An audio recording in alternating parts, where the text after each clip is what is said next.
በክብር ያስቀመጠው ንብረቱ ምን ይመስልሽ? አላውቅም። ሽጉጡ ነው። ምን ሰሚኛለሽ? እስከዛሬ አባዬ ጋር የሚቀመጥ ንብረት ነበር። አሁን ግን እኔ የምጠቀምበታለሁ። ካሌብ፣ ለምን መፍትሄውን አናስብም? ከዚህ የተሻለ መፍትሄ የለም። አሁን ውጭ። ቆይቶት ግን አንቺም በአባዬ መጥፋት ዙሪያ እጁ አለበት ብለሽ ነው የምታስብ? አላስብም። ግን ለምን አልከኝ? እኔ እምልልሻለሁ ትሁት፣ ምንም የማውቀው ነገር የለም። ግን ደግሞ ካሌብ ሊያምነኝ አልቻለም። ይኸውልሽ እንዳትዋሽኝ። ምኑን? ቆይ ሳትነግሪኝ ምንድን ነው ያደረግሽው? ዳኒ ያመሃል እንዴ? ጤነኛ ነህ? እኔ አያመኝም። የተፈጠረውን ነገር ንገሪኝ። ስለምን? ስለ አባዬ። እኔም እኮ እንዳንተ እነሱ ነው የሰማሁት። አላምንሽም። መኖር አትፈልግም ማለት ነው? ተይ እስኪ እድሜ ያቆየኝ። ይህን ጉድ ሊያሳየኝ ነው። ይኸውልሽ እኔ ጸብ አልፈልግም፣ ገንዘብ ነው የምፈልገው። እኔ ምን ላድርግሽ ታዲያ ቲና? እኔ ጋር ያስቀመጥሽው ብር እኮ የለም። አታናደኝ። ካናደድኩሽ ይቅርታ። የልጄ ሚስት የሚበላ ነገር አንችልም ወይ? ብር ስጪ። ለአንተ የሚሆን ነገር አመጣልሃለሁ። እሱም እኮ አለ። እሱን ተወው። አንዴ ውጭ ኖረ ሳስመስል ነው እባክሽ። ልጄ እየሰራሁ ያለው ስራ ትክክል አይደለም። እኔ አባት አልሆን። እኔ አይደለሁም እኮ ጠላት። እሷ እኮ የሴጣን ታላቅ እህት ናት። ተዋት። ማናት እሷ? እኔን እንዲህ እንድታግተኝ የቀጠረች። ማንነቷን እኮ አልነገርኩህም። ጠላቴንም አላቃት ይመስልሃል? አየኔ ልጅ። ቆይ አንተ ጠላት ስሟ ማን? ቲና። እንግዲህ ከነካ ምን ይደረጋል? እሺ ምንድን ነው የምትፈልገው አንተ? እንኳን ደህና መጣችሁ። ለዚህ ዩቲዩብ ቻናል አዲስ ከሆናችሁ ሰብስክራይብ፣ ቪዲዮ ከተመቻችሁ ላይክ እያደረጋችሁ ቤተሰብ መሆናችሁን አትርሱ። እናመሰግናለን። ለዘመናት ስትፈልገውና ስታቅደው የነበረችውን ነገር ቲና ያሳካች ይመስላል። ከአባባ እገታ ጀርባ እኔ ምንም በፍጹም የለሁበትም በማለት እጇን ነፃ ያወጣችው ቲና አሁን ላይ ሁሉም በሷ ሀሳብ ተስማምተዋል። ቲና የለችበትም፣ ዳንኤልም የለበትም ብለዋል። ማን ይሆን ያለበት? ካሌብ ግራ በተጋባ ስሜት ውስጥ ተቀምጧል። አሁን ላይ የአባቱን የተቀመጠ ቅርስ ነው ብሎ ያስቀመጣት አንድ ነገር አለችው ከቤት ውስጥ። እሱም ደግሞ የአባቱ ቅርስ ሽጉጥ ናት። እሷን አውጥቶ ኢላማውን መተኮስና እንዲሁም ደግሞ ማን ነው ይሄንን ነገር በአባቴ ላይ እያደረገ የሚለውን ወይም ከቤታቸው ገብተው አልወጡም ያሉትን ቲናንና እንዲሁም ዳንኤልን እንደዛ በዚህ መልኩ በሽጉጥ አስፈራርቶ ሊያስወጣቸው አስቧል መሰል። የአባቴ ቅርስ እሷ ናት ብሏል። ምን አስቦ ነው?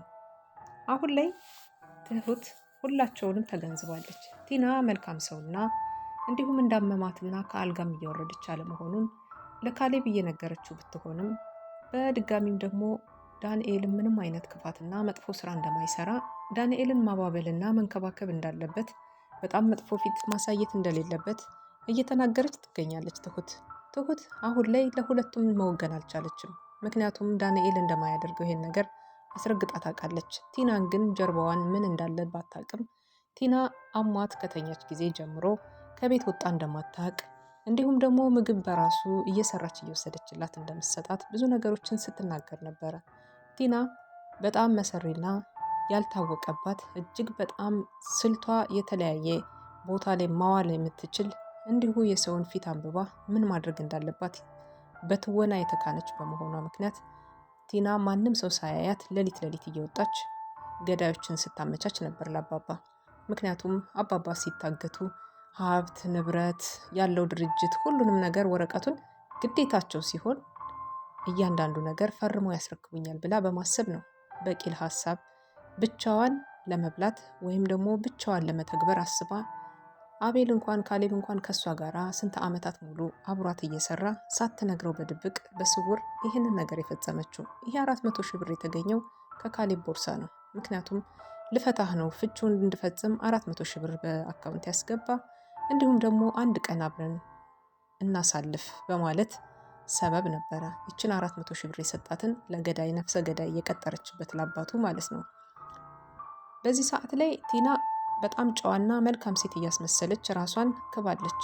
ግን ቲና ማናት የሚለውን ከጀርባዋ እነሱ ያዩት አይመስሉም።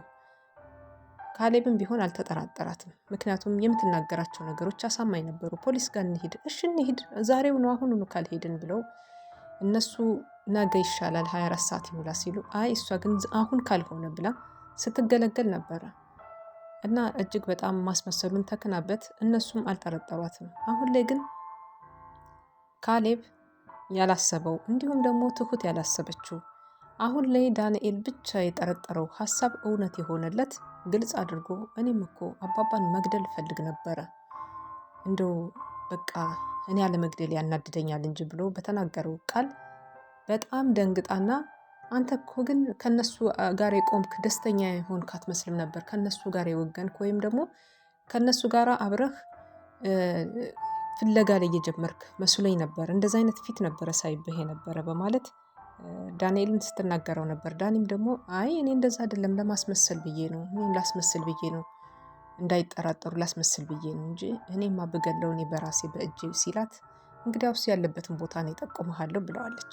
ይሄ ማለት ደግሞ ቲና የደበቀችውን ሚስጥር ወይም ደግሞ ከአጋቹ ጋር የገባችውን ቃል አፈረሰች ማለት ነው። አጋቹ ምንድን ያላት በሚያግተው ጊዜ ከኔ ካንቺና ከሹፌሬ ውጭ ሌላ ማንም ሰው አያውቅም፣ ይህንን ነገር አስቢበት፣ እኔ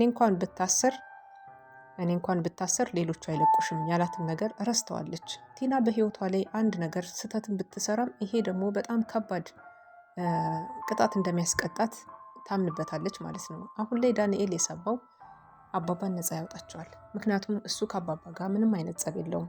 ገንዘብ ፈልጎ እዛ ቤት ገባ እንጂ ሌላ ችግር እንደሌለበት ያውቃል። ሰውም የመግደል ሰውም የመጉዳት እንዲሁም ደግሞ ሰዎችንም የመበደል በጣም መጥፎ ነገር መስራት አይፈልግም። ሲሰራባቸው በሰዎችም ላይ አይወድም። እሱ የሚፈልገው ሚስቱን በቅንጦት ለማኖር እዛ ቤት ገብቶ በሴቷ ተደግፎ እንዲሁም በአባትየው ገንዘብ ህይወቱንና ኑሮውን ለማቅናት ነው የገባው። አሁን ላይ ዳንኤል አሪፍ ሀሳብ በማሰቡ ብቻ ምክንያት ይችንን ነገር እንዴት ሊያደርግና ሊያሳካት ይችላል? አሁን ያለበት ቦታ ድረስ ቲና ልታሳያቸው ነው። በዚህ ሰዓት ላይ እንግዲህ ካሌብ ተናዶ በተናገራት ንግግር ነው ይሄንን ቃል ልታወጣ የቻለችው። ምክንያቱም ብቸኛ እዚህ ቤት ውስጥ ጥሩ ነገር የተቀመጠ ቢኖር የአባባ መሳሪያ ነው፣ እሱ ደግሞ ሽጉጥ ነው፣ እሱን እንድጠቀሙ ታስገድዱኛላችሁ እያላት ነው። ምክንያቱም እነሱ ባለመውጣታቸው ምክንያት አባባ ከዛ ቤት እንደጠፉና እያመሹ መግባትም እንደጀመሩ መጠጥም እንደጀመሩ ይሄንንም አስታኮ አንዳንድ ነገሮችን ያውቃሉ። ቲናና ዳንኤል ከዛ ቤት አለመውጣታቸው የአባባ ጦስ መሆናቸውን አስረግጦ እየነገራቸው ነው ካሌብ በጣም ይቸኩላል። ለነገሮች ለውሳኔዎች ሳያገናዝብ ይወስናል። ይህንን ሽጉጥ እንዳለው የተቀመጠውን ሽጉጥ አንስቶ ማን ላይ ይሆን ኢላማውን የሚያደርገው? በጣም ችኩል ከመሆኑ የተነሳ አባባ የሚሉትን ነገር አያዳምጥም። ተረጋግቶ ማሰብ አይችልም። ሁልጊዜም አባባ አንተ ሁሌ ታጠፋለህ የሚሉት ነገር እውነት እንዳይሆን አሁን ላይ እጅግ ያስፈራል። ምክንያቱም ይህንን ነገር ደጋግሞ ሲናገር ስለነበረ ነው። መሳሪያ አውጥቶ መተኮስ ከጀመረ በጣም ከባድ ነው። እናገራለሁ አለ ያለ አባባ ፍቃድ ሁሉንም ሚስጥር ዘረገፈ።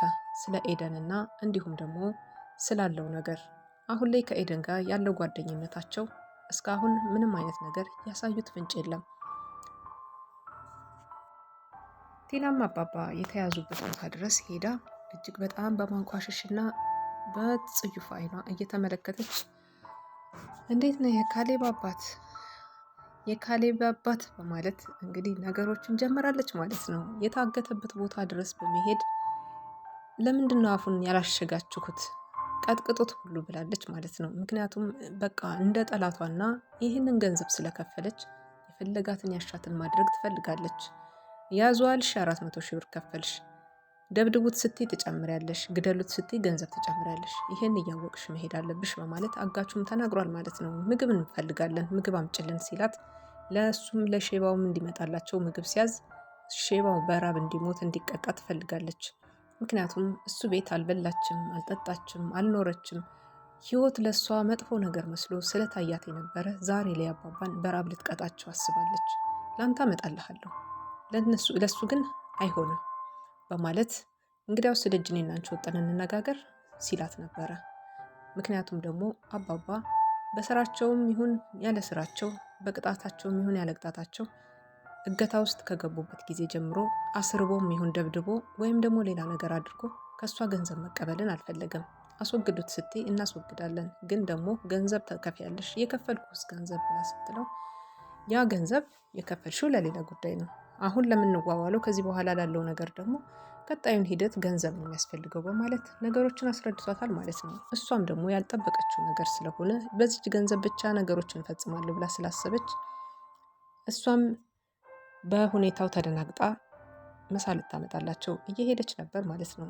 እናም ቲና በጣም አሳፋሪ ስራ ሰርታለች። አባባ ቢሞቱም ቢኖሩም ሀብቱ ንብረቱ የልጁ እስከሆነ ድረስ የእሷ ነበረ። በችኮላ ሁሉን ነገር አበላሽታ አሁን ላይ በወንጀል ተዘፍቃ ትገኛለች። በየትኛው መንገድ ይሆን የእሷስ መውጫ? ዳንኤል እድል ከቀናው ከአሁን በኋላ አባባን ሊያስፈታ ከቻለ በአባባ አይን ውስጥ በአባባ ልብ ውስጥ መቀመጥ ይችላል። ትልቅ ቦታም ያገኛል፣ ክብርንም ያገኛል ማለት ነው።